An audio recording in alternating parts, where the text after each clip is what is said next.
50 ዓመት የትዳር ጉዞ በጣም ድንቅ ነው። ብዙ እንኳን ለዚህ ያበቃችሁ። በጣም ብዙ ነው። እኔም ራሴ አላውቀውም እንዴት 50 ዓመት እንደሞላ እውነት ይገርመኛል። 50 ዓመት ለካን ቅርብ ነው ማለት ነው። 50 ዓመት የሞላን አይመስለኝም። አሁን ልጆች ሌላውን ስናይና ባለፈው የነበረውን ዝግጅት ስናይ 50 ዓመት ብዙ ነገር ይታይበታል ማለት ነው።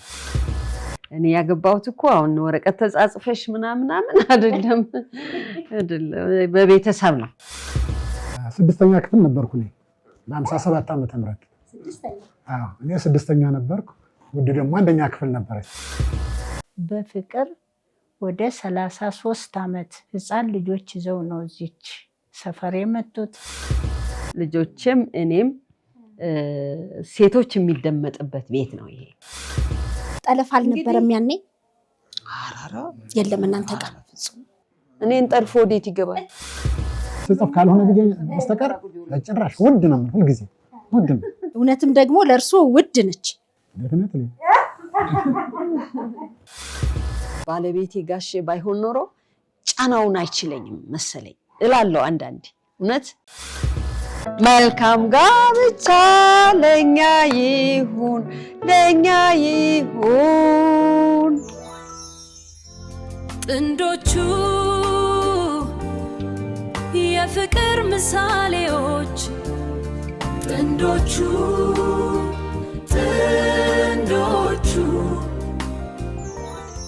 የፕሮግራማችን አጋር ስፖንሰር ዲኤምሲ ሪል ስቴት ነው። ዲኤምሲ ሪል ስቴት በለቡ መብራት ኃይል ዘመናዊ አፓርትመንቶችን እየገነባ ነው። ከስቱዲዮ እስከ ባለ 4 መኝታና ዘመናዊ የፔንትሃውስ አማራጮችን ይዞ የቀረበው ዲኤምሲ ሪል ስቴት አሁን ደግሞ ለአከፋፈል ምቹ እንዲሆንና ለገዢዎች እፎይታን የሚሰጠውን የ40/60 የባንክ አማራጮችንም አዘጋጅቶ እየጠበቀ ነው። የድሉ ተጠቃሚ ለመሆን በ0974 53 54 55 ወይንም በ0982 81 47 ላይ ፈጥነው ይደውሉ።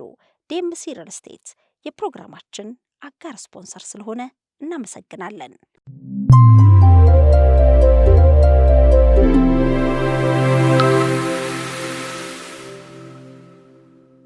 ዛሬ እንግዲህ ከስቱዲዮ ወተን ነው ትልቅ ቤት የምንሄደው። ትልቅ መሰናዶ ነው። እንግዲህ ፍቅር በቃል ብቻ ሳይሆን በፍቅር በመከባበር በጽናትና በትዕግስት የሚገነባ ተራራ መሆኑን ያሳዩ ጥንዶች ቤት ለግማሽ ክፍለ ዘመን ያህል ለ50 ዓመታት በጋብቻ የኖሩ የጋብቻ በዓላቸውንም እንግዲህ በበጎ አድራጎት ተቋም ውስጥ ያከበሩ ጥንዶች ቤት ነው ዛሬ የምንሄደው። መቼም ከነዚህ ጥንዶች ብዙ እንማራለን፣ ህይወትን እንቃኛለንና እንግዲህ አብራችሁን እንድትሆኑ ነው በአክብሮት የምንጋብዘው። ያለንበት ወቅት የጾም ወቅት በመሆኑ እንግዲህ የጾም ኬክ ፍለጋ የተለያዩ ቦታዎች እየዞርኩ ነው። ባዶ እጄን ላለመሄድ እንኳን ደስ አላችሁ ለማለትና ደስታን ለመግለጽ አብረናቸው ለማሳለፍ ነው እየሄድን የምንገኘው። እንጨዋወታለን። ስለዚህ አብራችሁን ተጓዙ።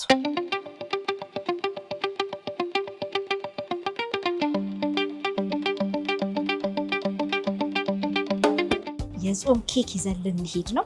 ኮባ ነው የመጣ ነው። እንግዲህ በጣም ቆንጆ ኬክ ይዘን ልንሄድ ነው። እናንተ በአስተያየት መስጫው ላይ እንኳን አደረሳችሁ እንኳን ለዚህ ያበቃችሁ በሉልን። ብዙ የምንጨዋወትበት ሚስጥሮች ይኖራሉ። መቼም 50 ዓመት በትዳር ስንት አይነት ውጣ ውረድ አለው እንዴት ነው ብለን እንጨዋወታለን።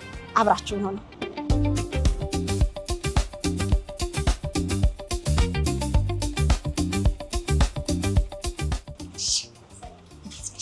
እንዴት አደራችሁ? እንዴት ናችሁ? ሰላም ነው?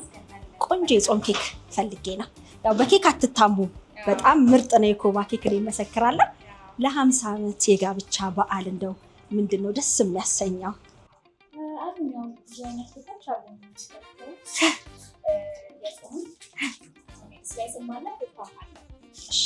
ስለዚህ አይ ቶርታ ይሻላል። ቶርታ ይሻላል። መልካም። እሺ ያዘዝነው ኬክ ደርሷል። እንዴት እንደሚያምር! እንኳን ለ50ኛ ዓመት የጋብቻ በዓል አደረሳችሁ ይላል። እንግዲህ እንደምትመለከቱት አክብሮታችንን ደስታችንን ለመግለጽ ነው። እንግዲህ እግራቸው ስር ቁጭ ብለን ብዙ የምንማረው ቁም ነገር ይኖራል። ይሄን ይመስላል የተዘጋጀልን ኬክ። በጣም ነው ማመሰግነው። እግዚአብሔር ያክብርልኝ። እሺ እሺ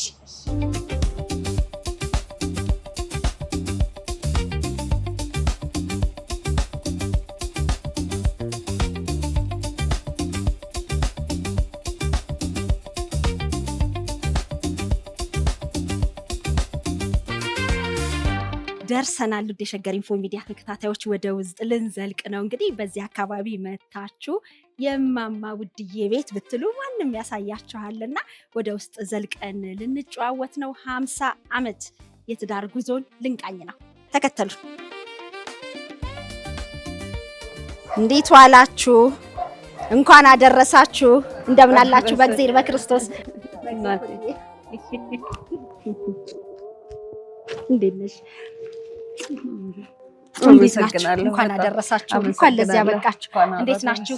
እንደምን አላችሁ? እግዚአብሔር ይመስገን። እንኳን ደህና ቆያችሁ። እንደምን አላችሁ? እግዚአብሔር ያክብርልኝ። አረ በክርስቶስ ቁጭ በሉ። በክርስቶስ ወይኔ ጉዴ። አረ ቁጭ በሉ። እንደምን አላችሁ? ሰላም ነው? እግዚአብሔር ይመስገን። እንደምን አሉ? እንኳን ለዚህ ያበቃሁት። እንዴት ናችሁ? ሁሉ መልካም። 50 ዓመት የትዳር ጉዞ በጣም ድንቅ ነው። ብዙ እንኳን ለዚህ ያበቃችሁ። በጣም ደስታዬን ለመግለጽ ነው። እንደምን አላችሁ? በክርስቶስ ቁጭ በሉ። እንደምን አላችሁ? ቁጭ በሉ። ሰላም ነው? እንኳን ደህና ቆያችሁ። በጣም እናመሰግናለን። እባካችሁ ቅናሹ ሊጠናቀቅ ጥቂት ቤቶችና ጥቂት ቀናቶች ብቻ ቀርተውታል። በመሃል ከተማ ለቡ መብራት ኃይል በ1 ዓመት እንዲሁም በ2 እና በ3 ዓመት የሚረከቧቸውን ዘመናዊ መኖሪያ ቤቶች ላይ እስከ 2 ሚሊዮን ብር እውነተኛ ቅናሽ አድርገን እየጠበቅኑት ነው። በ10% ቅድመ ክፍያ እስከ 25 ዓመት ቀስ ብለው የሚከፍሉት የባንክ አማራጭንም ከ30% ታላቅ ቅናሽ ጋር አመቻችተናል። ምን ይሄ ብቻ! በልዩ ዲዛይን የምናስገነባውን ፔንታውስ ብሎክ ላይም በካሬ እስከ 7000 ብር ቅናሽ አድርገን እርሶን እየጠበቅን ነው። እንዲሁም የንግድ ሱቆችን ለሚፈልጉ ደንበኞች ከ27 ካሬ ጀምሮ ከነገበያው ማግኘት ይችላሉ። የዘመናዊ መንደር በውስጡ መዋኛ ገንዳ፣ ጂምናዚየም፣ ሰፋፊ ሊፍቶች፣ የመኪና ማቆሚያ፣ ዘመናዊ የደረቅ ቆሻሻ ማስወገጃ፣ አውቶማቲክ ጄኔሬተር፣ የከርሰ ምድር ውሃና ለተለያዩ አገልግሎት የሚውል ሰገነትም በአንድ አካቷል። ታዲያ የቅናሽ የወጣው ለጥቂት ቤቶች ብቻ ስለሆነ ከታች ባለው ስልክ ፈጥነው ይደውሉ። ውድ የሸገር ኢንፎ ሚዲያ ተከታታዮች እንግዲህ ወደ ውስጥ ዘልቀናል። በያላችሁበት አብራችሁን እንድትሆኑ በአክብሮት ነው ምንጋብዘው። የ50 ዓመታት የትዳር ህይወት ግማሽ ምዕተ ዓመት ማለት ነው። እንግዲህ በጉርብትና በአብሮነት አብሮ በመኖር በክፉም በደጉም ሳይለያዩ አብረው የኖሩትም እዚህ አንድ ላይ ተሰባስበዋል። እንግዲህ ሁሉንም እጅግ በጣም ነው የማመሰግነው። በድጋሚ እንኳን አደረሳችሁ ላለው። በመጀመሪያ ግን እስካሁን ወደ ታላቅ የኪነ ጥበብ ባለሙያ መምህርት፣ ደራሲት፣ የእውቀት አባቶች፣ የእውቀት ወላጆች እያልን ነበርና ራሳችሁን እስቲ በደንብ አስተዋውቁ። እኔ ስራዎችሽን ስላልዘረዘርኩ እባክሽ እንግዲህ ቅድሚያ ለሴት በቤት ውስጥ ሴቶች ናቸው የበላይ ስላልሽኝ እዚህ ቤት የበላይ ሳይሆን እንደው ምንድነው እንደ ልባቸው የሆኑበት ቤት ቅድሚያ የተሰጣቸው ለማለት ነው። እሺ ውዳላት ገዳሙ ባላለሁኝ ያው የዛሬ ባለቤት እኔ ነኝ። እንግዲህ ለግማሽ ምዕተ ዓመት ሲባል በጣም ትልቅ ነው፣ በጣም ብዙ ነው። እኔም ራሴ አላውቀውም እንዴት 50 ዓመት እንደሞላ እውነት። እና ያው የልጅነት ትዳሬ ነው። በጣም ደስ ይላል። በጣም ጠቅሞኛል እኔን በልጅነት ማግባት። የ3 ልጆች እናት ነኝ፣ መምህር ነኝ፣ አያትም ነኝ። ጥርሴን ነቅዬ ያደግኩበት ስራ መምህርነት ነው። ከዛ በኋላ ግን የመጨረሻው የሰራሁበት በማዕከላዊ ስታቲስቲክስ ኤጀንሲ የኮሙኒኬሽን እና የዳታ ስርጭት ዳይሬክተር ሆኜ ነው። እንደዛ ነው በቃ ይሄው ነው። ወደ ባለቤትሽ ነለፍ። እኔ ይገርመኛል 50 ዓመት ለካን ቅርብ ነው ማለት ነው። 50 ዓመት የሞላን አይመስለኝም። አሁን ልጆች ሌላውን ስናይና ባለፈው የነበረውን ዝግጅት ስናይ 50 ዓመት ብዙ ነገር ይታይበታል ማለት ነው። መምህር ነበርኩ፣ እንግሊዝኛ ብቻ ነበር ማስተምር። ከዛ ወደ አዲስ አበባ ትምህርት ቢሮ ገባሁ። አዲስ አበባ ትምህርት ቢሮ 11 ዓመት ሰርቻለሁ። የትምህርት ቢሮውን የፈተና ዝግጅት ከፍተኛ ፕሮጀክት አዘጋጅቼ የአዲስ አበባን የፈተና እርማት የለወጥኩ እኔ ነኝ እና በዚያ ደግሞ ከፍተኛ ምስጉን ሰራተኛ ተብዬ ተሸልሜያለሁ ጡረታ ከመውጣቴ በፊት። ሙያውን ወደው ነበር። ብዙ ልጆችን አውጥቻለሁ። የእኛንም ልጆች በስነ ስርዓት አውጥተናል። ምሳሌ እንሆናለን ብዬ ገምታለሁ። በእውነት በጣም ትልቅ ምሳሌ ናችሁ። የሀሳቡ ያሬድን የተባሉት ከዛ በጥሪ ወይም ደግሞ በተለምዶ የሀሳቡ ተባለ እንጂ መጀመሪያ የሀሳቡን የተባለውና እንዴት ነው ስሞት የወጣው? እንደው ከሱ ውስጥ ትንሽ ነገር እንግዲህ እናትና አባቴ የገጠር ሰዎች ናቸው። በእርግጥ በቤተ ክህነት የምሁር ቤት ነው። እኔ ብቻ በአጋጣሚ ዘመናዊ ትምህርት ቤት ቀደም ብዬ ገባሁ እንጂ አያቴ የቅኔ የአቋቋም መምህር የታወቀ ሊቅ ነበር እና አባቴም ተማረ። ድጓ ጾመ ድጓ በደንብ አድርጎ የደገመ ነበር። ቤተሰቡ የተማረ ነበር። ከዛ እንግዲህ ከእናቴ ጋር ይጋባሉ እና ሙሉጌታ የሚባል ልጅ ይወለዳል። ያ ሙሉጌታ ከዚህ ዓለም በ4 ዓመቱ በሞት ይለያል። ከዛ እኔ ተወለድኩ። እኔ ስወለድ ከ5 ዓመት እንዲያውም በመጀመሪያ ቢያዝን ነው የሚባል ስሜ። አያቴ ደግሞ መምህሩ አረጋኸኝ ነበር የሚሉ እና በአጋጣሚ ሌሎች እንትኖች እንደ ያሳብነህ ነው መባል ያለበት እንጂ ወንድሙ ሞቶ ተብዬ እንደገና ከተወሰነ ጊዜ በኋላ ስሜ ተለወጠ እና ይሄ ያው የዓለም ስም ሆነ። እንደው ለመጨመር ማለት እናት አባቱ የነገሩኝን ማለት ነው። እንደተባለው ወንድ ልጅ ተወለደና በጣም እንደማንኛውም ቤት ልጅ ሲወለድ ፌስታ ሆኖ ሳለ በ4 ዓመቱ ይሞትባቸዋልና በጣም ያዝናሉ። መጨረሻ በቃ በጣም እንትን ሲባል እሱ መጣ ማለት ነውና ሲወለድ ወንድ ሆነ። ብዙ ሰው ደስ አለው። አያቱ አክስቱ ምናምን ያወጡለት ቆንጆ ስም ደግሞ ነበረው። ለቅድም እንዳለሽ አረጋኸኝ፣ ቢሰነብት፣ ቢያዝን እንደዚህ ያለ አይደለ? እንዲህ ነው እንግዲህ አካባቢያችን። የመጨረሻውን አባቱ የሐሳብ አሁን የመጣህ ልታሳስበኝ ነው እንደገና ብለው አወጡለት ይባላል።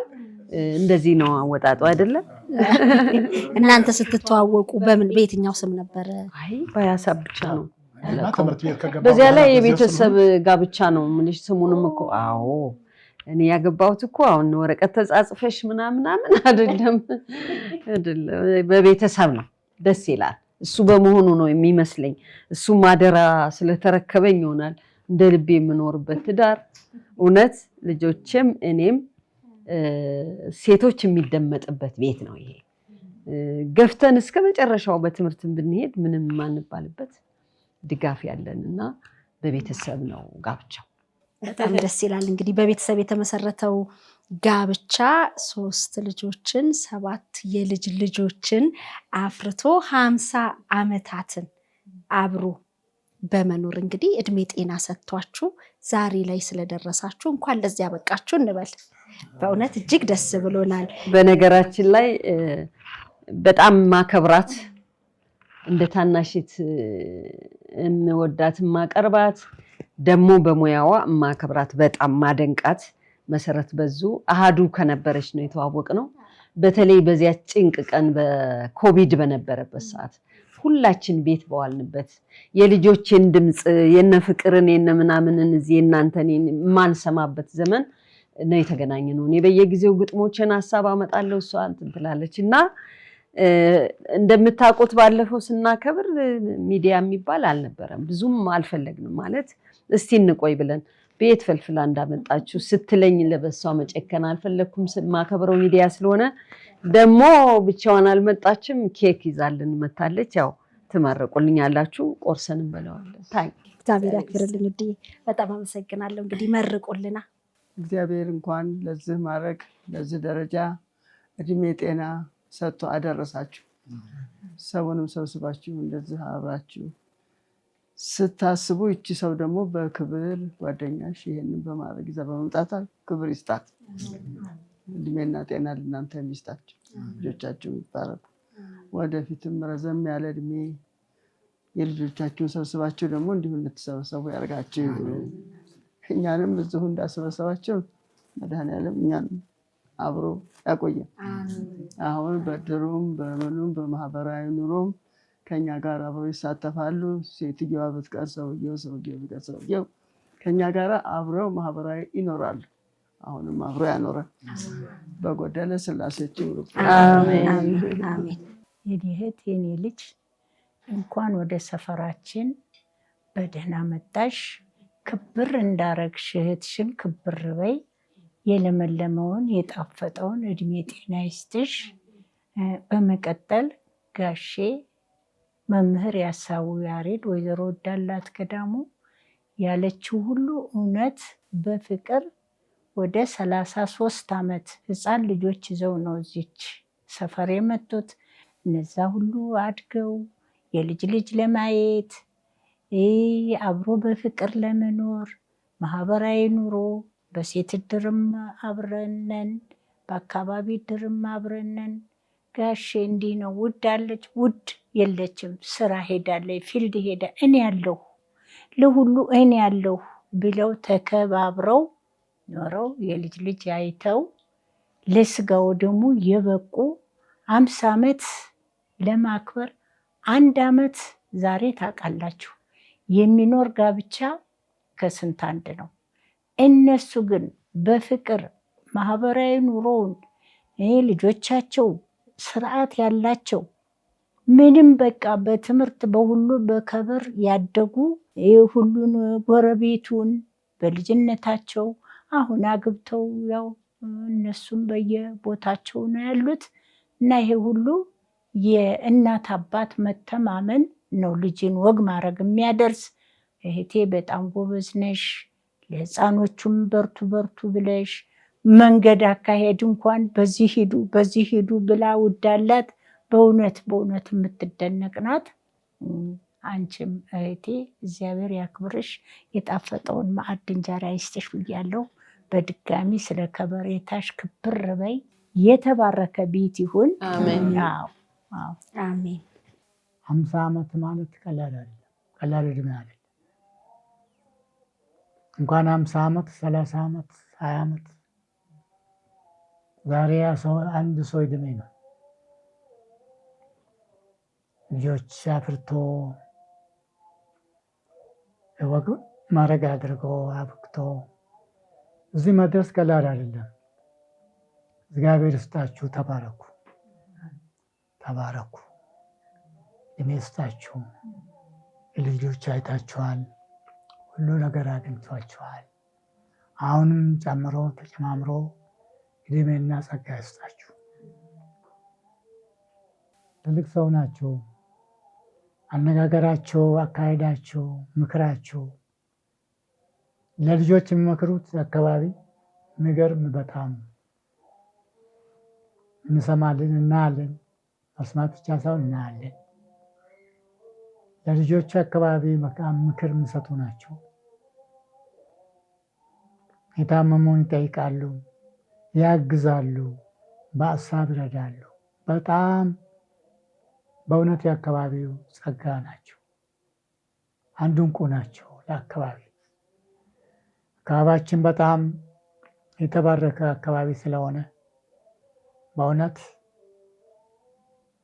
ይህንን የተባረከው አካባቢ አሁንም ይባርክልን ይባርክልን። አቶ ሀሳቡና ወይዘሮ ውዳን ነሽ። እግዚአብሔር ዕድሜና ጸጋ ይስጣችሁ። ልጆቻችሁ የተባረከ ይሁኑ። እግዚአብሔር ይስጣችሁ፣ አይለየን። ሃፒ በርዝደይ በሚል እንግዲህ መልካም ልደት የሚሉ የተለያዩ መዝሙሮች፣ ዘፈኖች አሉ። ለጋብቻ እንዴት የለም እያልሽ ነው? አዎ እውነት። አሁን ትልቅ የቤት ስራ ሆኖ ነው የተሰማኝ ለራሴ የሰጠሁት። ምክንያቱም አዎ መወለድ ትልቅ ነገር ነው፣ ወደዚህች ዓለም መምጣት። ግን ያ እንዲወለድ ያ ልጅ ያቺ ህፃን እንድትወለድ ደግሞ ጋብቻ መኖር አለበት፣ ወይም ወንድና ሴት መሆን አለባቸውና ሃፒ ሜሬጅ የሚልስ ግጥም ዜማ እውነት ምናልባት እንግዲህ ፈጥሬ አንቺ 50 ዓመት ስትሞይ እግዚአብሔር ለዚህ ያውቃል እዘምርልሻለሁ ሳስበው። አዎ ሃፒ ሜሬጅ የሚል ቢኖር ምን ነበር ብዬ ነው። ስለዚህ እንኳን አደረሳችሁ ብለን በዜማ እናድርገዋ። እንኳን ለ50ኛ ዓመት አደረሳችሁን በላ። ቅናሹ ሊጠናቀቅ ጥቂት ቤቶችና ጥቂት ቀናቶች ብቻ ቀርተውታል። በመሃል ከተማ ለቡ መብራት ኃይል በ1 ዓመት እንዲሁም በ2 እና በ3 ዓመት የሚረከቧቸውን ዘመናዊ መኖሪያ ቤቶች ላይ እስከ 2 ሚሊዮን ብር እውነተኛ ቅናሽ አድርገን እየጠበቅኑት ነው። በ10% ቅድመ ክፍያ እስከ 25 ዓመት ቀስ ብለው የሚከፍሉት የባንክ አማራጭንም ከ30% ታላቅ ቅናሽ ጋር አመቻችተናል። ምን ይሄ ብቻ! በልዩ ዲዛይን የምናስገነባውን ፔንታውስ ብሎክ ላይም በካሬ እስከ 7000 ብር ቅናሽ አድርገን እርሶን እየጠበቅን ነው። እንዲሁም የንግድ ሱቆችን ለሚፈልጉ ደንበኞች ከ27 ካሬ ጀምሮ ከነገበያው ማግኘት ይችላሉ።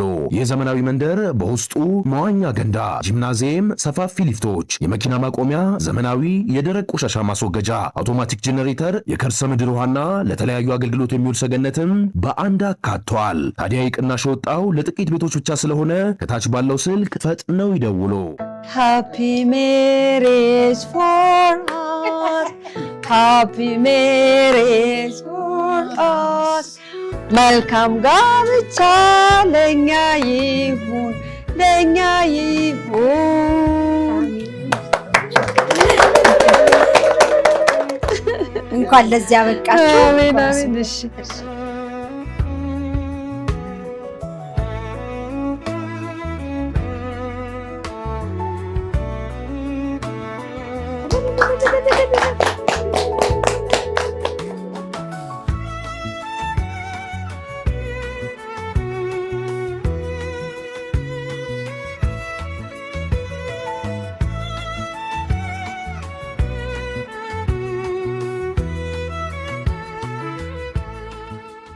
እንግዲህ አሁን የ50 ዓመት ስንል እንግዲህ ፍቅር በቃል ብቻ አይደለም፣ በትዕግስት በመከባበር በጽዕናት ለ50 ዓመታት የተገነባ ቤት ውስጥ ትዳር ውስጥ ነው በእንግድነት የተገኘ ነውና በእውነት ስለፈቀዳችሁልን በጣም ነው ማመሰግነው። በቤተሰብ የተመሰረተ ነው ትዳራችን ብለሻል ውድዬና እንዴት ነበር የትዳር ጅማሬያችሁ? እንደው ጋሼ በቤተሰብ እሷ ትሆን ሲባል ተቀበሉ ወደዱ እንዴት ነበር? እዚያ ከሄድን ብዙ ነው። እንደው እንሂደው መነሻውን እናንሳው። 6ኛ ክፍል ነበርኩ እኔ በ57 ዓመተ ምህረት። እኔ 6ኛ ነበርኩ፣ ውድ ደግሞ 1ኛ ክፍል ነበረች። የዛን ጊዜ እናቴ ልትድረኝ ትፈልግ ነበር። ትንሽ የምታገባበት 57 ዓመተ ምህረት። እሺ። እና እኔ አልፈልግም ማግባት፣ ወደ ትምህርቴ ነበር እንትን የምል እና አጋጣሚ አቶ ሰብስብ የሚባል አስተማሪ ውጤት በሚነግርበት ጊዜ እነዚህ የገጠር ተማሪዎች በጣም ጎበዞች ናቸው እና እዚህ ክፍል ከሌ ነው አንደኛ ሆነ። 1ኛ ክፍል ማስተምራት ደግሞ ውዳላት የምትባል በጣም ጎበዝ ተማሪ አለች አለ እና እንደዚያ ሲል ሰውነቴ ድንግጥ አለ። ጎበዝ ተማሪ እና እንግዲህ በአጋጣሚ ጊዜው እንትን እየጨመረ ሲሄድ ያው ለአባትም ለወላጅም ተናገርኩ። ጥቆማው ከእርሶ ነው የመጣ? እኔስ የተወለድን አንድ ሰፈር ነው። እሺ። እና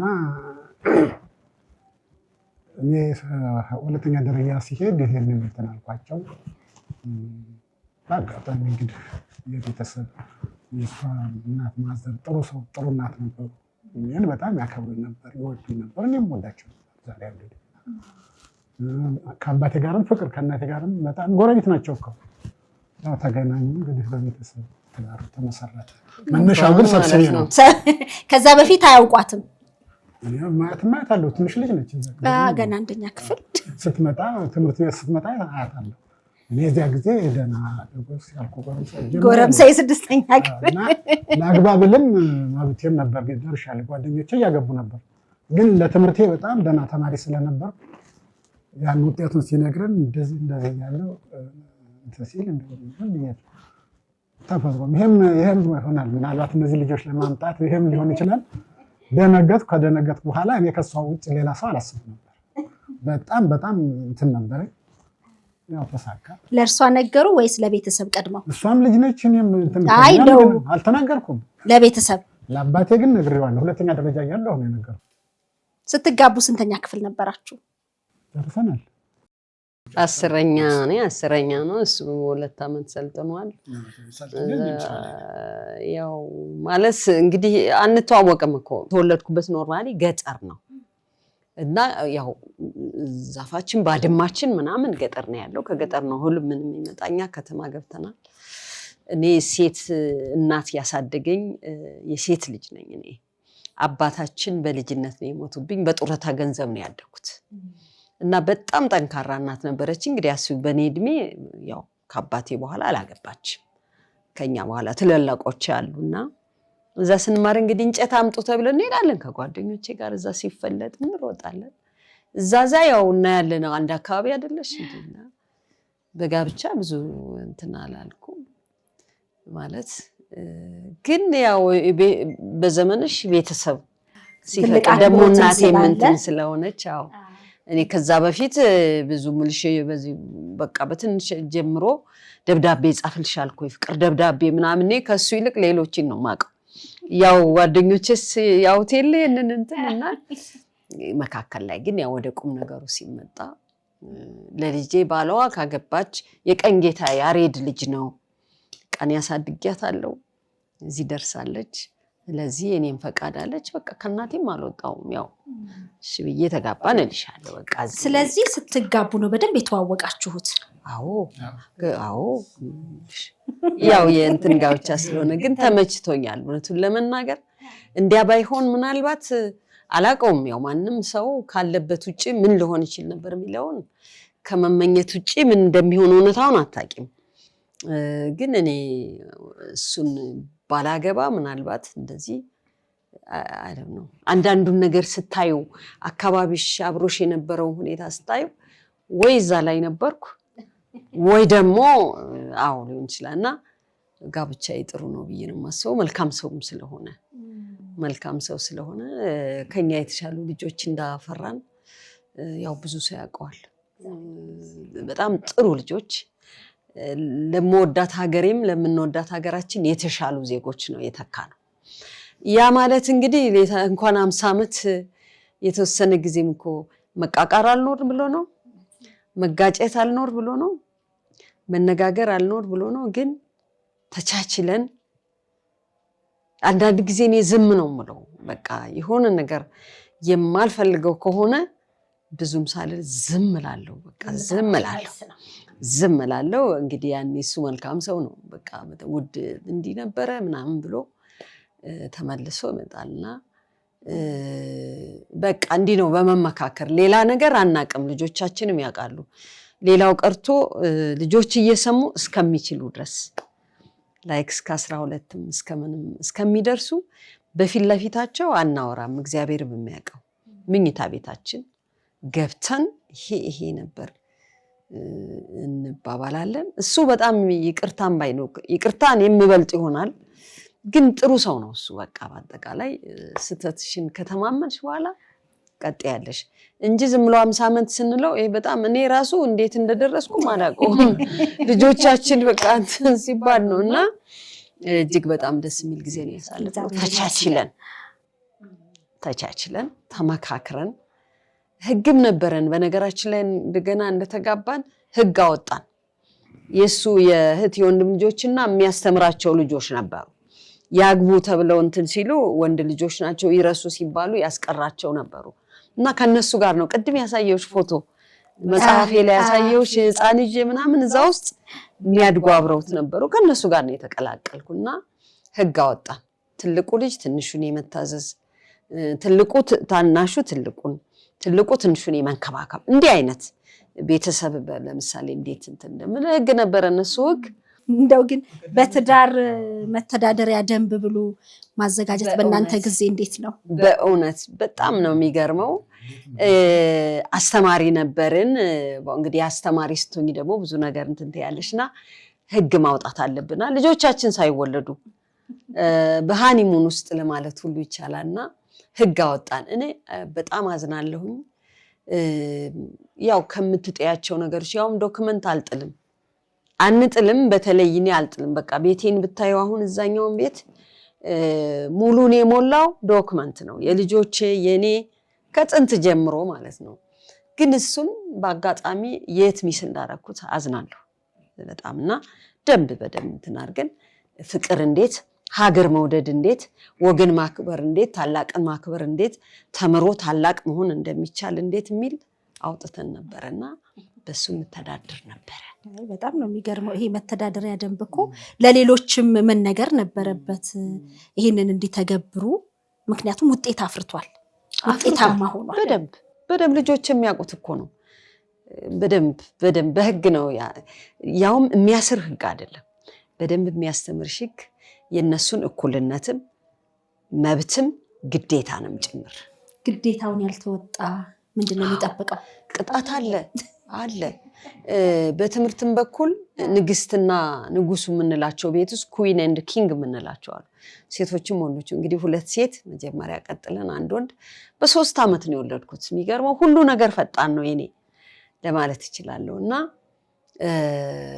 እኛ ሴትና ወንድ የሚባል ውስጣችን እንዳይኖር ማለት ግልጽ መሰለኝ የፈለኩትና ይሄ ሴት ስራ ይሄ እንዲህ ወንድ ላለ ማለትም ጥረት አድርገናል። አሁን ልጄ ዱባይ ነው የሚኖረው፣ ልጆቹና ትዳሩ ቤቱ እዚህ ነው፣ ግን ዱባይ በደንብ እዚች ጋር ሽንኩርቱን አድርጎ ሄደን ሊያስተናግደን እኔ ነኝ የምሰራ ስል በፍጹም አለ። በፍጹም በቃ እዚች ጋር አድርጎ ሽንኩርት ከትፎም ብለው ቆንጆ ምግብ ነው ሰርቶ የሚያበላውና እሱን ስናደርግ ቆይተናል ማለት ነው። ሳስበው ልጆቻችን በዚያ ተቀርጸው ጥሩ ተጣማሪዎች ናቸው ልጆቻችንና ደንብ ነበረን፣ በርግጥ ነበረን። ምናልባት እንደገና ዶክመንት ብዙ ስለሆነ አሁን እንግዲህ ትንሽ ከቆየን በኋላ ወደ ዩኒቨርሲቲ ወደ ላይብራሪ የሚሰጡትን እንሰጣለን በቋሚነት። ሌሎቹ እንዲህ ብዙ እንትን የማይሉ ነገሮች እነሱን ፍለጋ ስንገባ ይገኝ ይሆናል ብለን እናስብ። በጣም የሚገርም ነው። ከዶክመንቱ በላይ እናንተ ምስክር ሆናችሁ 50 ዓመት የቆያችሁበት የራሳችሁ በትዳራችሁ ላይ ያረቀቃችሁት ህገ ደንብ መተዳደሪያ ደንብ የኖራችሁት ለዛ ህግና ደንብ ታዛችሁ በደንብ በጣም ነው የሚገርመው። በደንብ በምክክር እንኳን እኔና እሱ ያው እንተዋወቃለን እንግዲህ አይደለም። ይሄ ዱላ የሚባል በህይወቴም እኔ ብዙም መገረፍም አልፈልግም ማለት እናቴ ስትገርፈኝ ገና እዚህ መጽሐፍ አለኝ አንድ አሁን በቅርቡ የሚወጣና የእድሜ ደመራ ይላል። ስለ ብትር አክስቴ ገርፋኝ እንዴት እንደሆንኩ አውቃለሁ። ብትር አልወድም። ምናልባት ቢመታኝ ላንኖር እንችላለን፣ እንዲያው ቁጥጫም ቢሆን ያሳየ ማለት ነው። እና ዱላ እንዳይኖር ሃራስመንት እንዳይኖር በልጆቻችን ውስጥ እሱንም ጨምረና ሰጥተናል። እኔና እሱ እየተዳደርንበት ማለት ነው። አንቺ ካልተዳደርሽበት ማን ያከብርልሻል ህግሽ? ስምሽ ለንዴት አይሆንም። አለመግባባት ሲኖር ጋሼ ምን ብለው ነው የሚጠሯት? ማን ነው የሚሏት? ውድ ነው ማለት ውድ ቢናደዱም ባይናደዱም ምን ጊዜም ውድ ነው ማለት ከመጀመሪያ ጀምሮ ስሟን ጠርቻ አላውቅም አንድም ቀን። በጣም ይገርመኛል። አዎ ተይ ውድ እንዲህ እኮ ነው ይለኛል። እኔ ምናልባት አንዳንዴም ጋሼ ነው የምለው በነገራችን ላይ ከመጀመሪያም ጀምሮ እንግዲህ ስገባ አሉ እኮ ልጆች አልኩሽ። የጎቱ ልጅ አለ፣ ሌላም ተማሪውም ነበረ። እንደዚህ የሚያድጉ ነበሩ አብረው ከኔ እድሜ ጋር እኩል የሆኑ ልጆችና ጋሼ ነው የሚሉት። በቃ ጋሼ ደስ ይላል እኮ ልጆቹ ጋሼ ነው የሚሉት እኮ ታዴ ጋሼ ነው የሚሉት፣ እነሱ ሁሉ ጋሼ ነው የሚሉት። ጋሼ ነው በቃ የምንለው እና እንደዛ ነው። ጋሼ አልለውም ላልል እችላለሁ። እኔ ለምን ዋሻለሁ? አዎ ላልል እችላለሁ አይደል? አልልም። እሳቸው በምንም ሁኔታ ውስጥ ውድ ነው ምላት እኔ ስሟን እንተናል ያው ለመጽሐፍ ስጽፍ ካልሆነ ቢገኝ በስተቀር ጭራሽ ውድ ነው ሁሉ ጊዜ ውድ ነው። እውነትም ደግሞ ለእርሱ ውድ ነች። ዴፊኒትሊ በዛኔ ይኖር። በጣም ደስ ይላል።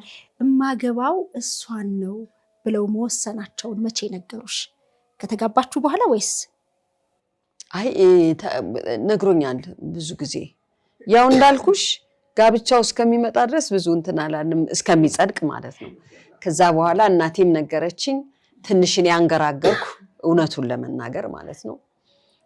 ምክንያቱም እንደማንኛውም ጉብል ወረቀት የምጻጻፋቸው ጓደኞች ነበሩኝ። እሱ ራሱ ያውቃል እኮ እሱ ራሱ ያውቃል ግን ጎበዝ ነው አሸንፏል እንጂና ማለት ነበሩኝ ጓደኞች ላይክ ገጣሚ ሆንኩትም እኮ በፍቅር ደብዳቤ የተነሳ ነው ብዬ አውርቼሽ አውቃለሁ እና ከዛ በኋላ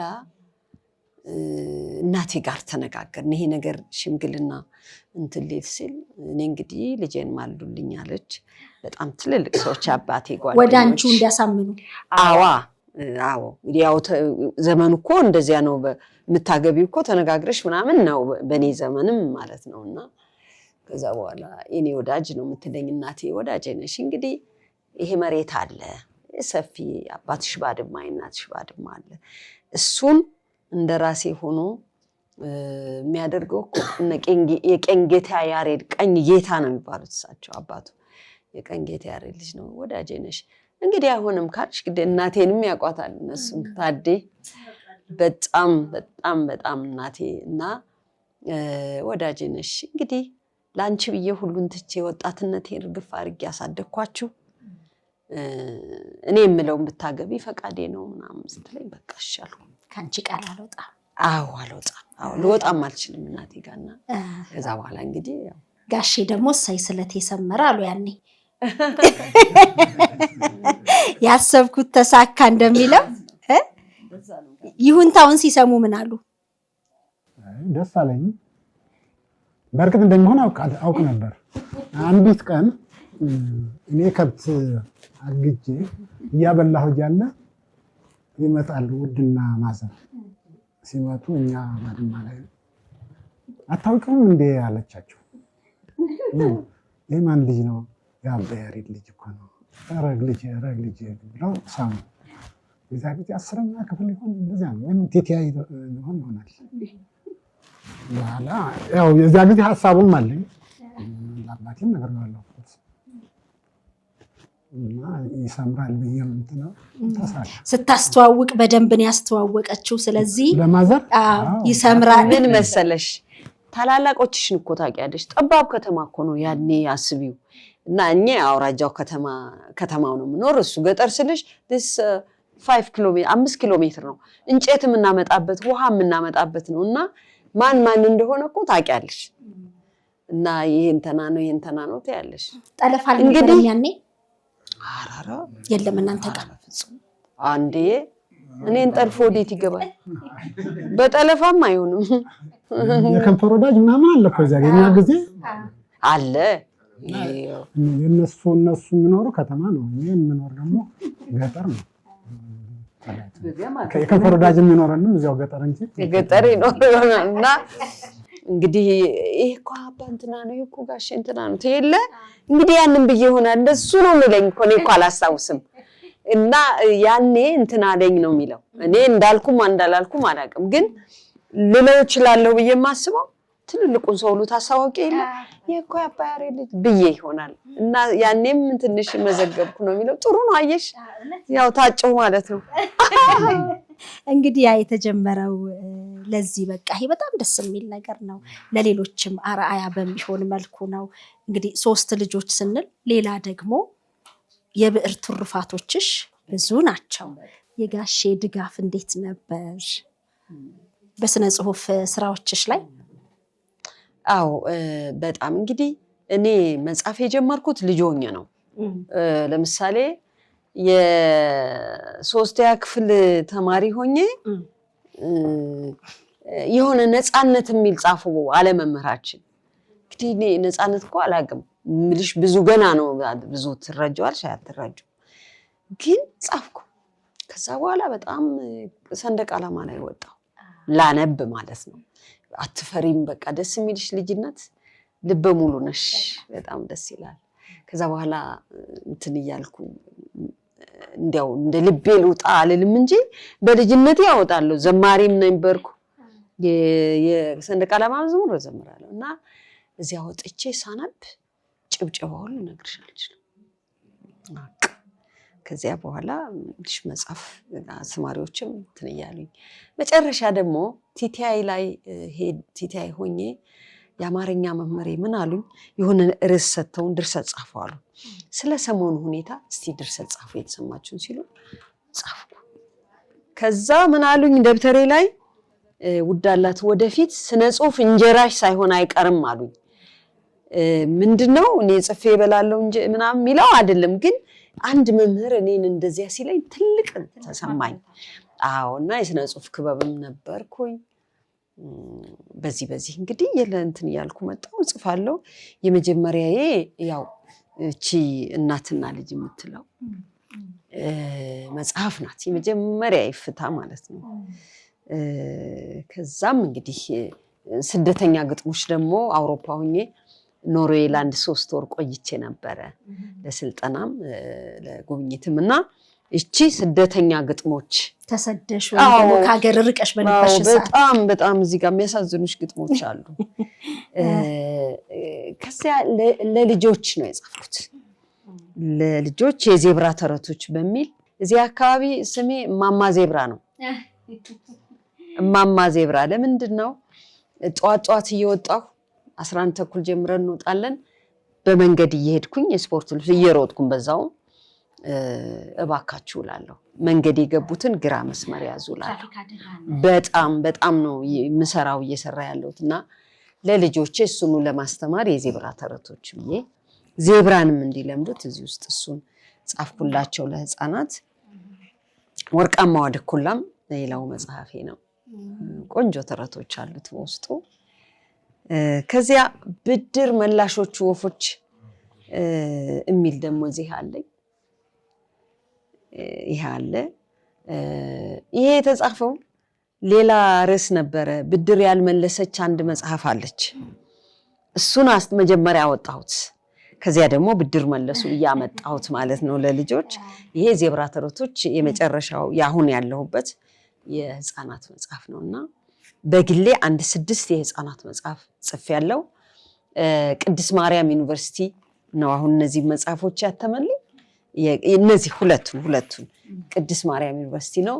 ሌላ ደግሞ ጓደኛሞቹ የሚላለኝ ቅድስት ማርያም ዩኒቨርሲቲ ያተመው ነው። እነዚያ በኦሮምኛና በትግርኛ ተተርጉመዋል። እጅግ በጣም ደስ የሚለኝ ደግሞ ይሄ ነው። ተተርጉመው ለኢትዮጵያ ህፃናት ደርሰውልኛል ማለት ነው። ሌሎች 2-3 ደግሞ የጋራ አለኝ። እሱን ሳይል ግን 6 የህፃናት መጽሐፍ ጽፌያለሁ። ይሄ ያልተነገረ የእልቂት ታሪክ ነው። እውነተኛ ታሪክ ነው። አንድ ቦታ ላይ አንድ ወቅት በተደረገ ማሳከር የነበረ እኔ በቦታው ባልኖርም ሰብስቤ ማለት ነው ከናቴ ከቤተሰቦቼ ከኗሪዎቹ ከተጠቂዎቹ ከተረፉቱ ሰብስቤ የጻፍኩት መጽሐፍ በጣም የተሸለምኩበት ትልቅ ታሪክ ነው። ይሄ አለ እንግዲህ አሁን መጨረሻው አልልም። ይሄ ነው እንደምታየው የእድሜ ደመራ ይላል። እንግዲህ ይሄ ከርዕሱ እንግዲህ ከእድሜሽ ከኑረትሽ የእድሜ ደመራ ቀድሞ ሲጀመር ልጅነትና የጉዞ ማስታወሻ ነበር የሚለው። የተጀመረው ኖርዌይ ነው። ኖርዌይ ነበርኩኝ ለተወሰነ እንዳልኩት አውሮፓና ወደዚያ ሲሄድ ገና ይዤው ሰብስቤ ሄድኩት። ጽንሱ እኮ ቆይቷል። የተጀመረው ብዕሩ ነው እዚያ እንጂ በሙሉ ይዤ ሄጄ ያንን ጨርሼ እንደምመጣ በማሰብ ልጅነትና የጉዞ ማስታወሻ ነበር የሚለው። ብዙ ደግሞ አርቶት የሰሩት አስተያየት የሰጡት ባለሙያዎች ልጅነትና የጉዞ ማስታወሻ በሚለው ነው። ከዚያ ሳስበው መጽሐፉ ከዚያ በላይ ሆነ። እዚህ መጽሐፍ ውስጥ ትልልቅ የኢትዮጵያ ልጆች አሉበት።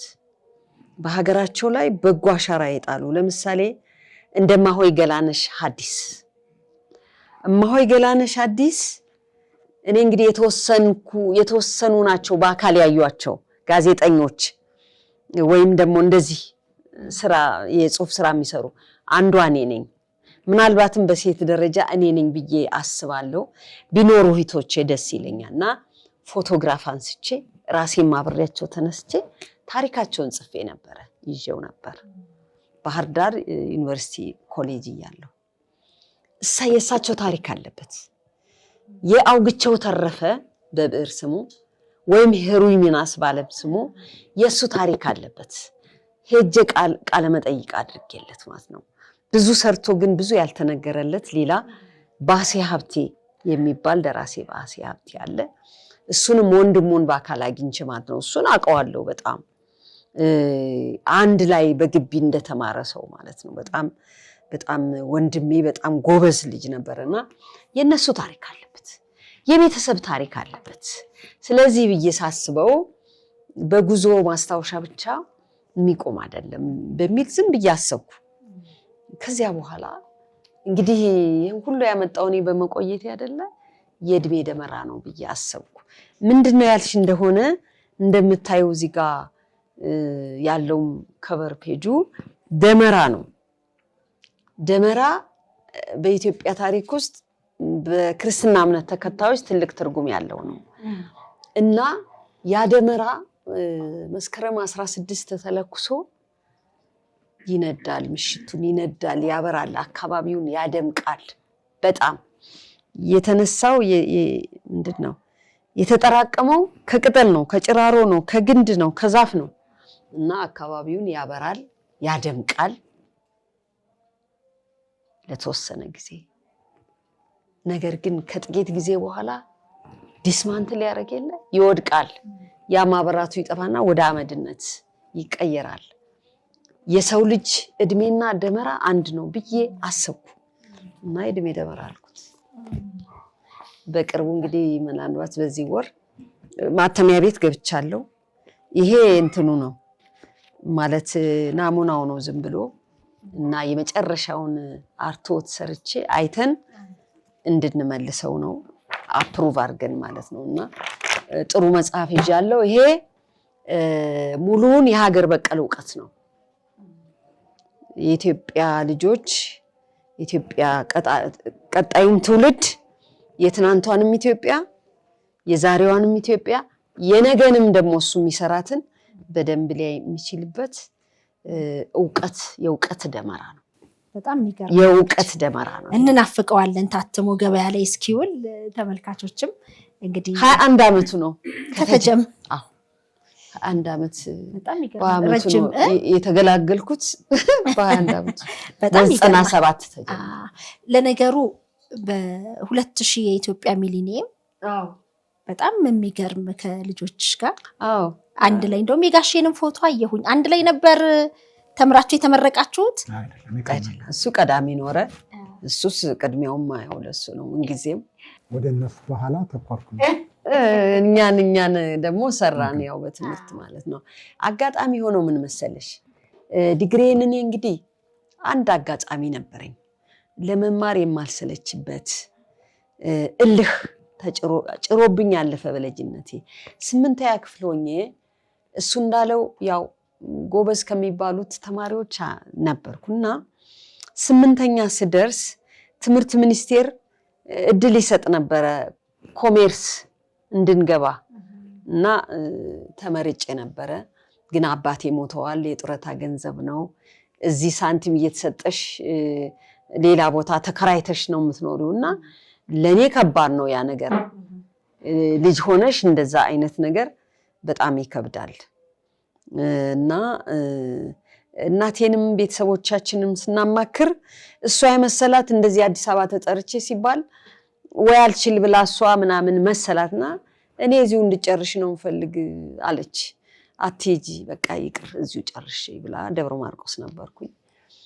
ከዚያ የቆየው ሳስበው ለካ ምልሽ ትልቅ መሆን ይቻል ነበር እዚያ ገብተሽ ትምህርትሽንም በመንግስት ምናምንና እሱ ውስጤ ስለነበረ እንግዲህ በቃ እየወለድኩ እያጠባው ነው የ12ኛ ክፍል የተፈተንኩት እያጠባሁ ልጄና እሱ እናቴና ባለቤቴ ውጪ ልጄን ይዘው ሁለተኛ ልጄን ለዛው ነው የተፈተንኩት 12ኛ ክፍል። ከዚያ አለፍኩኝ እና ባህር ዳር ገባሁ። እዚያ ጨረስኩ። ቅድም እመቤት ገላነሽን አየሁ ያልኩሽ ጊዜ ታሪኩ የዛን ጊዜ ነው። እዛ ዩኒቨርሲቲ ውስጥ የነበሩ ናቸው። እማሆይ ገላነሽ አዲስ እማሆይ ገላነሽ አዲስ ማለት በኢትዮጵያ ኦርቶዶክስ ቤተክርስቲያን ለ50 አመት ሴት ናቸው፣ አይነ ስውር ናቸው። ከ8 አመት በኋላ በደረሰ አደጋ አይናቸው የጠፋ 50 አመት ወንበር ዘርግተው እንደ ሌሎች ሊቃውንት ያስተማሩ ናቸው። ወንበር ዘርግተው የቅኔ መምህር በጣም ታላቅ የቅኔ መምህርት ናቸው። እሰይ በዚህ መሰረት መጽሐፍን ታነቢያለሽ። በጣም በጣም ታላቅ ናቸው እና ይሄን ስሰማ ባህር ዳር ነበርኩኝ። አስተባብሬ አስተዳደር ጠይቄ መኪና ሳዝዤ ሄጄ አየኋቸው። እሺ አዎ አላመለጠኝም እና እንደዚያ ነው ያደረኩት። ልክ እኔ ሰርቼው 4 ዓመት ሞቱ። በጣም ታዋቂ ናቸው እኮ በጣም ኢትዮጵያ ቤት እና ከዚያ በኋላ ዲፕሎማዬን እዚያ ጨረስኩ። እዚህ መጣሁ። እዚሁ ሰፈር መጥቼ ደግሞ በጣም መልካም ሰፈር ነው። እንዳንርቅ የሆነው እዚች ቦታ ስንመጣም ልጆች ህፃናት ይዤ ትምህርት ቤታችን ዩኒቨርሲቲውን በማሰብ ነው። እኔ መማር ነበረብኝ እሱ መማር ልጆች ምናምንና የመንግስት ትምህርት ቤቶች አሉ ከፍለን ለማስተማር አንችልም። እዚህ ግል ትምህርት ቤት አንችልም። የመምህራን ደሞዝ ነው። ስለዚህ ቢያንስ የተሻሉ ትምህርት ቤቶች ብለን ተፈሪ መኮንን አለ መነን አለ። ከዛ በኋላ እንግዲህ እንድትመቸን አይደል እዚህ እንድንማር እየሰራን ያው ቤተሰብ ታግዣለች ልጆች ማሳደግ አለብን። ኤክስቴንሽን ገባው ዲግሪን። ከዚያ ልጃችን ደርሳ ያው ጥሩ ነው ደብል ያለፉ ምን ነው የመጡትና እሷ ደግሞ አለፈች 12 ክፍል በጣም በጥሩ ነጥብ። የመጀመሪያ ልጃችን ፍጹም ያሳቡ ትባላለች። ሁለተኛ ልጃችን ስምረት ያሳቡ ናት። የመጨረሻው አንዱ ወንድ ልጅ አሸናፊ ያሳቡ ይባላል እና ፍጹም አለፈች። እኔ 3ኛ ዓመት ነኝ ያኔ ኤክስቴንሽን የማታ በቃ እሷም ኢኮኖሚክስ ዲፓርትመንት ትማራለች እኔ አይሌስ እማራለሁ እና እንትን ሳህን ይዤላት ሄዳለሁ ከጓደኞቿ ጋር ምናምን እንደዛ አብረን እንደምንሆን አናስብም እና እግዚአብሔር ብቻ ግጥምጥም አድርጎ መጨረሻ ወርቀታችንም አለቀ አንድ ላይ ተመረቅን። በጣም በቃ አንድ ላይ ገዋን ለበስን ዲግሪያችንን። ከዚያ ማስተርሴን አሁንም ቀድሜ ነው የገባው እኔ ፎሪን እንግሊሽ ላንጉጅ ነው መሰራ ተማርኩት። ቀድሜ ያው መማር አለብኝ ውስጥ ያለው ሚገፋኝ አለ። ቅድም አላልኩሽም የኋላ ጸጸት አለኝ። ከዚያ ገባሁ ግን ኖርዌይ ደግሞ ያው ላንድ ድል ሳገኝ ዊዝድሮ አርጌ ሄድኩኝ እኔ። ከዛ ፍጹም ገባች ገብታ ቆየችኝ።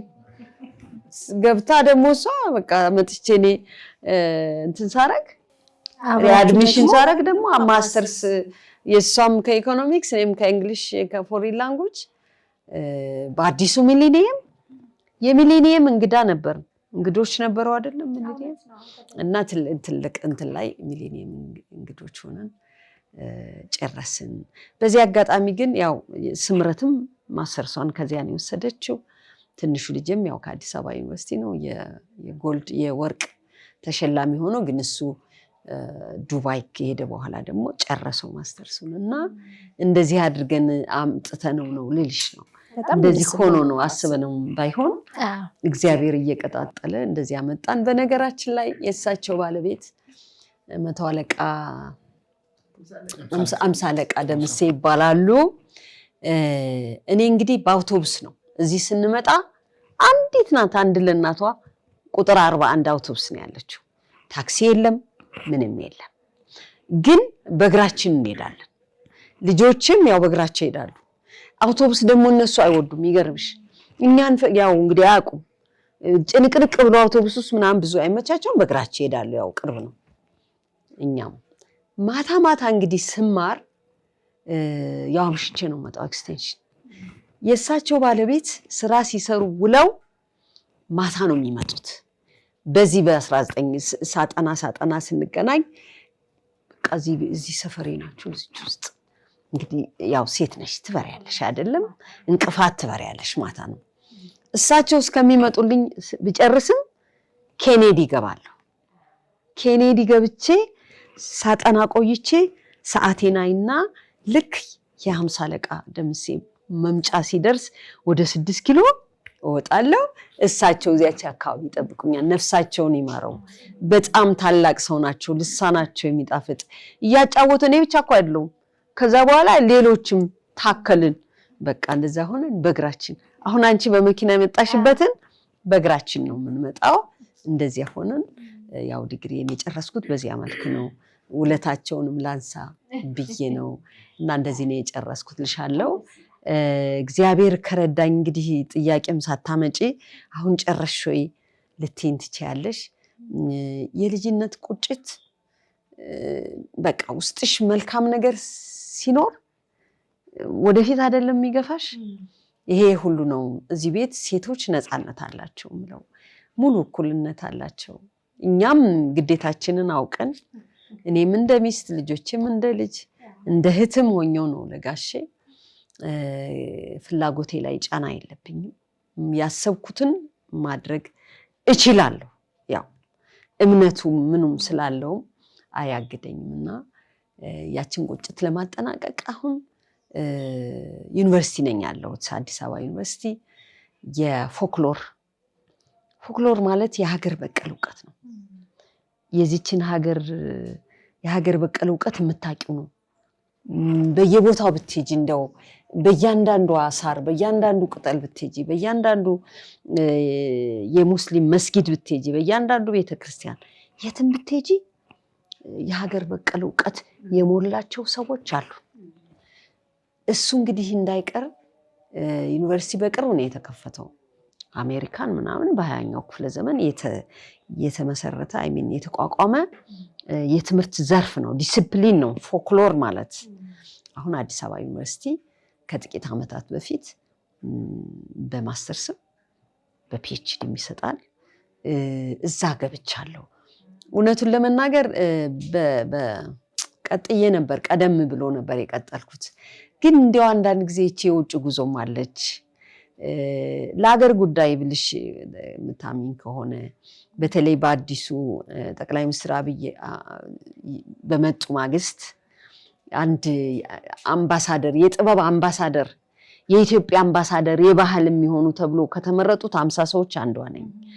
ከዚያ በኋላ ደግሞ ጓደኞቼ ሰብሰብ ብለን መሪ አስተባባሪ ይመረጥ ሲባል እኔን መረጡኝ በአስተባባሪነት ማለት ነው። ወንዶች ወንድሞቼም አብረውኝ እና ወደ ቻይና መሄድ ነበረብን። ትምህርቴን ትውት አድርጌ ፒኤችዲን ጥናቴን ሀገር ይቅደም ብዬ ሄድኩ። ጀግና ነኝ ወይ ደግሞ ልበቀና ልትዩ ትችያለሽ። እና ዲግሪው ይመጣ ዶክተሬቱ ለግሌ ነው ይሄ ለሀገሬ ነው ብዬ አቋርጬ ሄድኩኝ።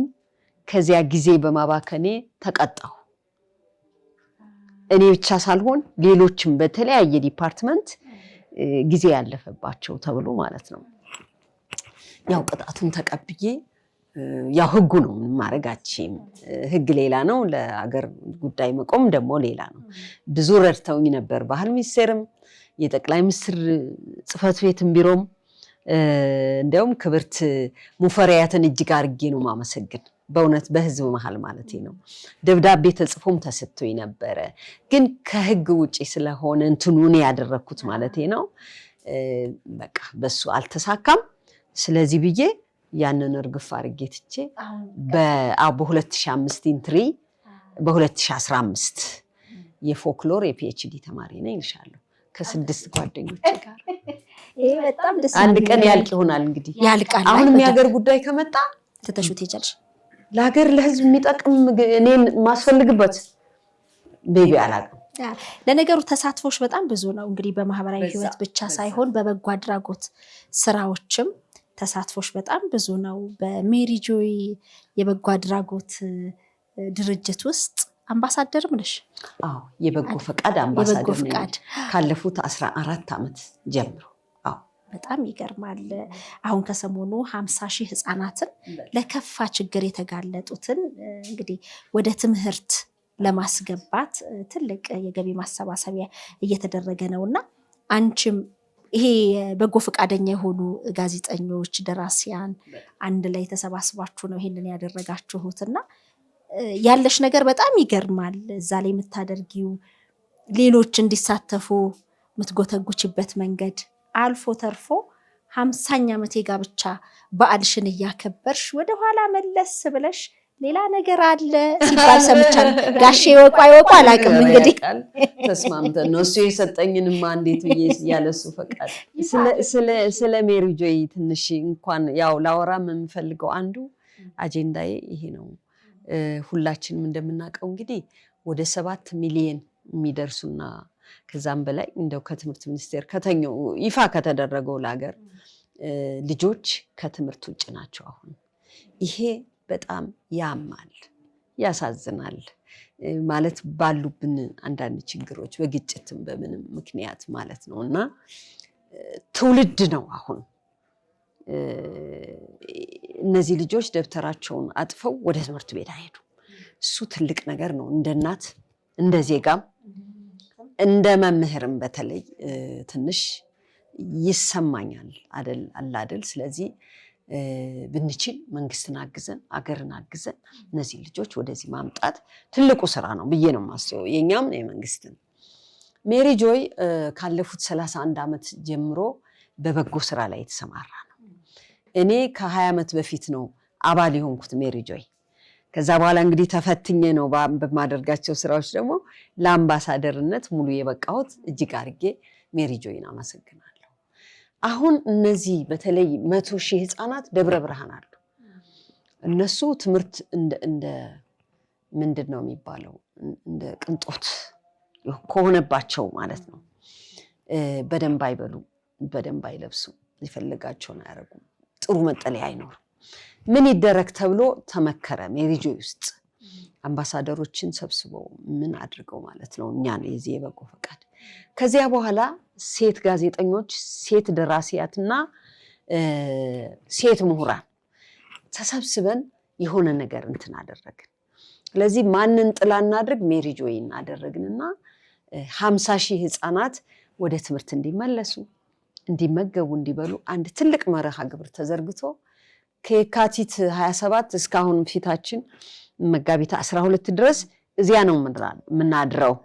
ነፃነት አለ ምን አለ እንተማመናለን ብዬ ጋሽን ሁሌ ማመሰግነው።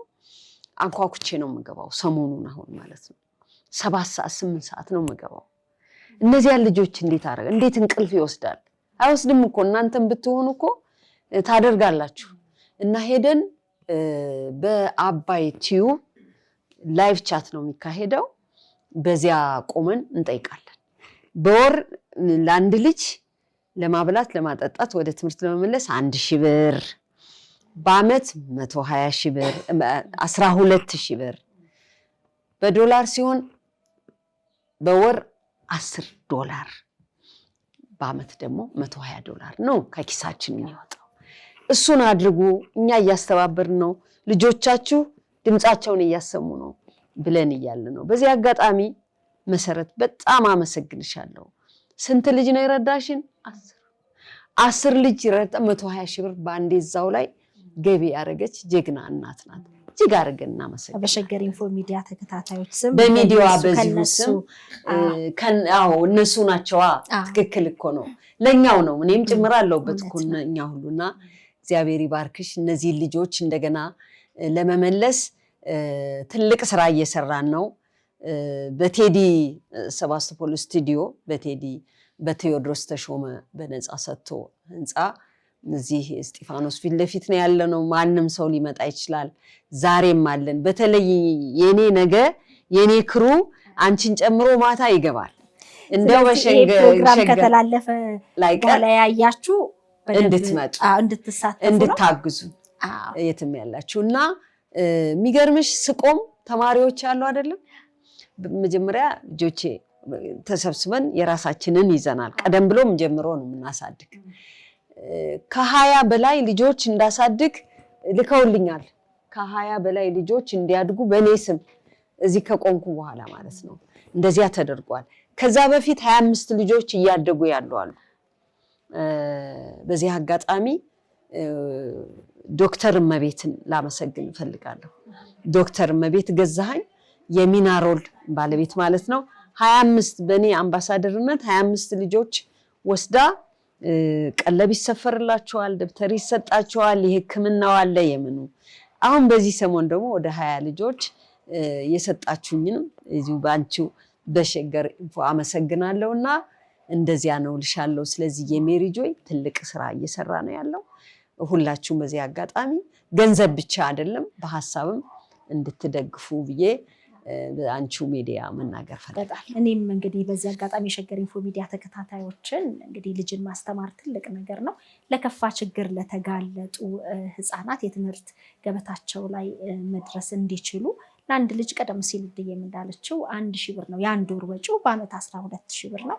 እንግዲህ እነዚህ ልጆች በምትችሉት አንድም ልጅ ሁለትም ልጅ ብታደርጉ 50 ሎሚ ለ50 ሰው ጌጡ እንደሚባለው እንግዲህ ለብዙ ተመልካቾች የሸገር ኢንፎ ሚዲያ ተከታታዮች ጌጥ ነው የሚሆኑት፣ ትልቅ እፎይታም ነው የሚሰጡትና በምትችሉት አግዙ። እንደው ባንቺ በኩልም ካላችሁ አደራ ተቀብዬ አስተላልፋለሁ። እነዚህን 10 ልጆችም እንግዲህ ባደራ የሰጡኝ አሉ። በጣም ነው የማመሰግነው። ሁላችሁም እንግዲህ በየስማችሁ እልካለሁኝ። አሁንም በምትችሉት ደግፉ ነው። በጣም ደስ የሚል ነው። ስለዚህ የጋብቻ ስጦታዬን እያልሽ ነው? ምን ተመካከርን እኔና ጋሼ። እንደውም ልጆቼ ምን አሉ፣ አይ ከፈለግሽ እኮ እኛም በጨረታ እንውሰደው እና አሉ። ማለት እውነት ነው፣ ቅርስ ስለሆነ ማለት ነው። ግን ቅርስ ከሰው በላይ እኮ አይደለም። ይሄ ቅርስ የሚቀመጠው ለሰው ነው። እና ያው ባለቤቴ ለሙሽርነት የሰጠኝን የአንገቴን ሐብል ከነመስቀሉ ለሜሪጆ አበረክታለሁ። አሁን እንግዲህ ስቆም እዛ ላይቭ ይከታተሉ ወዳጆቼ ሁሉ፣ ከነሱ አይበልጥ ልጅ እየተራበ እኔ ከዚህ በላይ ላጌጥበትም አልችልም ብዬ ነገ ያው ስጦታውን በእውነቴ በጣም ትልቅ ነገር ነው። እንግዲህ ጋሼም ደስተኛ ሆነው ይሆናል እኮ። እንዴት ነው እንደ አዲስ ሽማግሌ ልከው ጥሎሽ ጥለው ለማግባት አላሰቡም? እስኪ እንግዲህ እናስባለን ወደፊት። ከእንግዲህ እኮ ለነገሩ ወደ መቁጠሪያው ነው መሄዳችን ነው። መቁጠሪያ እንደዚህ ያለም አንዳንድ እውነት ነው። ጋሼ እንደው ስለዚህ በትዳር 50 ዓመት ቆይታችሁ ይሄንን ልዩ ቆይታ እያደረግን ነውና አዲስ ጋብቻ ለመሰረቱ በትዳር ውስጥ እንደናንተ ይህን ያህል ዓመት ያልቆዩ ግን እርስዎ ምን ያስተላልፋሉ? ትዳርን እንዴት ነው የሚገልጹት? ትዳር መቼም መቻቻል ነው፣ ከልብ መተዋወቅ ነው እና አንዱ ሲያጠፋ አንዱ ካልቻለ ትዳሩ ቀጣይነት አይኖረውም። ያን ማድረግ ደግሞ እያፈረሰ የሚሆን ከሆነ ትዳር አይደለም።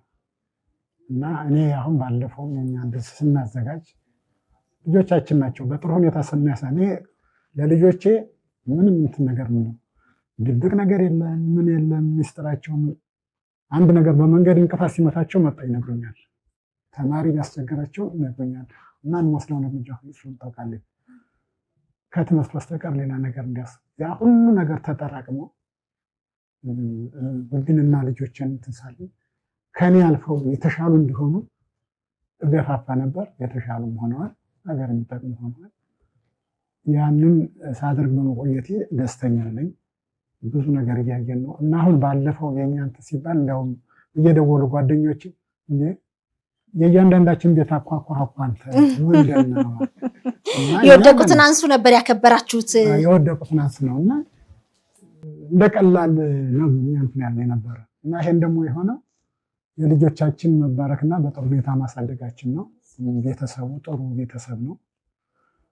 ምንም ያው እዚህ ስንኖር ዩኒቨርሲቲ ገብተው ሲመረቁ ከውድ ጋር ሲመረቁ ነው ልጆች አሏቸው የተባሉ አይታወቁም። ልጆች ይገባሉ፣ ወረቀታቸው ነው ከደብተራቸው ጋር ነው በጣም ትምህርት ቤት ነው እና የታወቁ ዩኒቨርሲቲ ሲመረቁ ነው። ለ92 ሁለታቸው ሲመረቁ ከቀም ቀጠሉ። የኔ ህይወትም ወጪዎቹም ሆና ነው ልጆች አሏቸው። ግን እቤት እንዲደበቁ ምሳሌ ናቸው ለአካባቢ ማለት እችላለሁ። የኔ ልጆች ከመጡ በኋላ እዚህ አካባቢ ያሉ የተወለዱ ልጆች ሁሉ እኛ ልጆች ብዙ ነገር እንደተማሩ ብዙ ነገር እንደቀሰሙ ለሌላም ምሳሌ እንደሆኑ እኛ ምሳሌ እንደሆኑ ይሰማኛል። ይሄም ያሁኑም እንትን የ50 ዓመቱ ትልቅ እንትን የኮረኮረ ይመስለኛል። በጣም ያው 2-3 ጓደኞቼ ደውለው ያላሰብነውን ነገር አመጣህብን እኮ ምናምን አሉን እና ይሄ ሁሉ ከቤት መባረክ ነው፣ ከኛ ጥሩ ከማሰብ የመጣ ነገር ነው። ልጆቻችን ይባርክልን። ጥሩ ልጆች ናቸው፣ የተባረኩ ናቸው። ሰው ከሰው አይለይም፣ ከኛ የተሻሉ ናቸው። እንግዲህ ይሄ ሁሉ ሰው ሁሉ ይሄ እድል ይድረሰው ከማለት በስተቀር እኛ እንግዲህ ከግማሽ ዓመት እድሜ በላይ ሄደናል። ያውም በአሁኑ ሰዓት እንግዲህ እድሜው ሰጠው ከቆየንም ደግሞ 75 እና ክብር ለዛ ያብቃን ለዛ ያብቃን ስለተናገርን ነው እንጂ ያዛበት እና ቤታችን እንደዚያ ነው። በልጆች ላይ ያለ ነገር እኔ እስከ መጨረሻው ድረስ መስዋዕትነት እከፍላለሁ። ምን እንዲሆኑብኝ አልፈልግም። ጥሩ ልጆች ናቸው። ጥሩ ልጆች ውሸት አያውቁም። ከትምህርት ከስራ ውሸት የሚባል ነገር አያውቁም። የቤት ውሸት አያውሹ። የሚናገሩት ነገር ሁሉ እውነት። ሰው እንደዚህ አድርጓል፣ ሰው ይወዳል፣ ሰው ያከብራል። ትልቁ ይሄ ሁሉ እንግዲህ ቅድም ደንብ መተዳደሪያ ከተባለው ያ መሰረት ነው። ያቺ ግን በህፃንነት እድሜያቸው ለካና አይምሯቸው ላይ ያስቀምጠው እና ባለፈው ልጅ እንዲሁም አነሳሽን ደንብ ነበር፣ መተዳደሪያ ደንብ ነበር እና እኛ እንደ ቀልድ ያደረግነው ነው። ግን እነሱን ለማሳደግ እንደዚህ አድርገን ከዚያ ወዲህ ደግሞ በስነ ስርዓት አደጉልን። ደግሞ ልጆቻችንን እያየን ነው እንግዲህ ልጆቻችን ደግሞ እንደነሱ ቢሆንልን እናመሰግናለን። ፈጣሪያችን ነው። እግዚአብሔር ይመስገን እንኳን ለዚህ ያበቃችሁ ነው የምንለው። እስቲ እንደው አክብሮት ፍቅሮትን ግለጹልን ለውድዬ ተገላለጹና ፍቅራችሁን። ጥሩ ሰው ነች፣ ለቤቱ ደግሞ ሀብት ነች። እሷ ጥሩ ባትሆን እኔም እንደዚያ ያለው ይችላል እና ቤቷን አክባሪ ነች። አሁን ደግሞ ለሰዎች የምትኖር ማለት ትችላለህ። ከራሷ አልፋ ለሰው ስትለፋ ለሰው ስትል አሁን የሚያረጅም እንደተባለው 8 ሰዓት 7 ሰዓት የምትመጣ ሰው ለራሱ ይህን ያህል አያደርግም። እሷ ግን ሌላ ክፍል ምሳሌ ለሆን ምናምን በሚል እድሜውን ስጣት ከማለት በስተቀር እና ጥሩ ሰው ነች። በጣም ጥሩ ሰው ነች። ደግ ነች። ደግ በመሆኗም ልጆችን አወጣች። ይህንን እያየን ያለን ተመስገን። አንቺስ ውድዬ? ቅድም ወዳልሽው ምናልባት ወደ ጋሽ ብጨምር ይህንን የሚያዩ የሸገር ኢንፎ ደንበኞች፣ ተመልካቾች፣ አድማጮች ቅድም እንዳልኩት ነው 50 ዓመት በጣም ሂውጅ ዘመኑ ትልቅ ነው። የአንድ ሰው እድሜ እንደማለት ነው እና ዝም ብሎ አልጋ ባልጋ ሆኖ አይደለም። ምንም ሾህ የሚያደናቅፍ እንቅፋት አልኖር ብሎ አይደለም። የማይመቻቹ ነገሮች አልኖር ብለው አይደለም። ግን ከኛ በላይ ደግሞ ልጆች አሉ የተወለዱ ያለነሱ ፍላጎት የምናመጣቸው አሉ። በኋላ ነው ፍላጎት የሚሆነው ለእናት ለአባት እንጂ በራሳችን ፍላጎት ነው እነዚህ ህፃናት የሚመጡትና ለልጆቻችን ስንል ለነሱ እድገት ስንል ለነሱ ምቾት ስንል ራስን መስዋዕት ማድረግ አስፈላጊ ነው። እኔ በበኩሌ መስዋዕትነት ከፍያለሁ ብዬ ነው የማስበው። ሁለታችንም ሆኖ ግን ሳስበው እኔ በጣም በብዙ የእናትነት እንትኔን ወግ በልጆቼ እንትን ብዬ አላቅም። የትም ያው ሄዳለሁ በተለያየ ምክንያት ወጣለሁኝ። አንዳንዴ እኔ እግሬ ረጅም ነው ከጋሼ ይልቅ። ግን እንዲያም ሆኖ የእናትነትን እንትን አልነፍግም። እሱም የቤት እመቤትነቴን ጓዳ ገብቼ ወጥ ሰርቼ እንጀራ ጋግሬ ነው አሁንም ቢሆን ማለት ነው።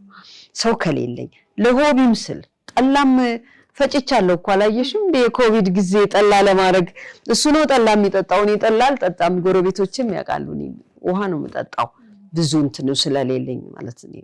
አልወድም እንዳጋጣሚ ሆኖ እና እንደዚህ አላጎልም ሚስትነቴንም ማለቴ ነው። ስለዚህ ትዳር ሲባል ዝም ብሎ አይደለም፣ እንዲመቸን ብቻ አይደለም የምንጋባው የምንጣመረው፣ እንዲመች ብቻ አይደለም። ግን በጋራ ሆነን ያሉትን ችግሮች እየፈታን የማይመቹትን ነገሮች ወደ ምቾት ተቀብለ ነው እንደሱ ስለሆነ አዲሶቹ ወጣቶቹ ተጋቢዎቹ ይህንን ነገር ጉዳይ ሊሉት ይገባል። እንደ ኢትዮጵያዊ ደግሞ ማህበረሰብ አለ፣ እኛንም ይከተላል፣ እኛንም ያያል፣ አራያም ያደርጋል። ለዚህ ሁሉ ነውና በማይመችም ሁኔታ ውስጥ ነው የሚኖረው። ይሄልን ነው። ሌላ ምን ግለጭ ነው ያልሽኝ? ጋሼን በጣም በጣም ነው ማከብረው። በጣም ምናልባትም እንዳልኩት ሁሌም እንደምለው ባለቤቴ ጋሼ ባይሆን ኖሮ ጫናውን አይችለኝም መሰለኝ እላለሁ አንዳንዴ። እውነት ብዙ ጊዜ የኛ ሀገር እኮ በቃ ሴት ጓዳ ገብታ ብቻ እንደዚያ ነው አይደለም? እኔ ቢሉኝም አልቆምም እኮ ያው እንደዛ እና እነዚህ ሁሉ ፍላጎቶችን እኔ እኮ ለህዝብ እውነቱን ለመናገር ጠብ ያለ ነገር አለ ወይ ብትይኝ ምን አለ ልበል እንግዲህ። እነዚህም አንድ ነገር ነው። ይሄም የጭንቅላት እንትን ነው። ብዙ ነገር ነው የምሰራው። በጽሁፍ ረገድ በተለይ ወጣቶችን አበረታታለሁ። ያለ ምንም ነገር መጽሐፎቻቸውን ሰጥተውኝ አርቶት አድርጌ በዚህ ብዬ የቀረጽኳቸው ብዙ ልጆች አሉኝ። ቅድም እንዳልኩሽ ለሜሪጆይም አንድ 10 ስልሽ እዚያ ጭምር ነውና እንደዚያ ባይሆን ሆናለሁ ብዬ አስባለሁ። እና ለልጆችም እንደ አባት እንደ መልካም አባት በጣም የሚወዱት በጣም ጋሼ ብለው እንትን የሚሉት አባታቸው ነው። ምንም የሱን ሱፍ ያህል መግዣ ቢያወጣ መጽሐፍ ለነሱ አይቆጥብም። እና በጣም እናመሰግናለን። በቤተሰቤ ስም፣ በወዳጆቼ በጎረቤቶቼ ስም እናመሰግናለን። ቅድም ታዴ ብለውታል። ጋሼ ውድ የለችም ይሄ ነበር አለው እኮ ነው ውድማ እዚህ ብሎ ሚተካኝ ሰው ነው። ስለዚህ አመሰግናለሁ። እድሜ ይስጥልን፣ አብሮ ያኑረን። ወራቱን ለመናገር አብረን እንኖር ነው። አሜን። እድሜ ጤና ይስጥልን። በጣም ደስ ብሎናል ስለተቀበላችሁን፣ ይሄን ቆይታ እንድናደርግ ስለፈቀዳችሁልን እጅግ በጣም እናመሰግናለን። እንግዲህ አብራችሁ አርጁ፣ በድዳችሁ ብሉ፣ ተቃመዱ ተብለናል። ይሄን ሁሉ ጊዜ እዛ ስናከብር መራቂዎቹ ምን አሉ? በቆብ ተቃመዱ አሉ። ቆብ ተቃመዱ ማለት በቃ እስቲ አንተን ቆሰቆሰ አንቺን እየተባባልን ማለት ነውና በጣም እናመሰግናለን። በጣም እናመሰግናለን። እግዚአብሔር ያክብርልኝ። ጋሼ የሚሉት ነገር አለ በመደምደሚያ በፕሮግራሙ? አንቺንም በጣም እናመሰግንሻለን። እግዚአብሔር ይስጥልን፣ አብሮ ያቆየን። ጎረቤቶችን ደግሞ ያሰንብትልን፣ አብሮ ያቆየን። ለመቸኛኘት ያብቀን። የኛ እድል ይግጠማችሁ፣ እኛንም ካላጣው እድሜ አይንፈገን። አሜን። በጣም አመሰግናለሁ። እግዚአብሔር ያክብርልኝ። በጣም ደስ ብሎናል። በጣም እናመሰግናለን። ክበሩልኝ። ትክክለኛና ተአማኒ የሆኑ መረጃዎችን ወደ እናንተ ወደ ውድ የሸገር ኢንፎ ሚዲያ ተከታታዮች የምናቀርብበት ቻናላችን ሸገር ኢንፎ ነው። ታዲያ ሸገር ኢንፎን ሰብስክራይብ አድርገዋል? ቤተሰብ ይሁኑን። ለአብሮነታችሁ ከልብ እናመሰግናለን። ላይክ፣ ሼር በማድረግም ለሌሎች ያጋሩ። ሸገር ኢንፎ ሚዲያ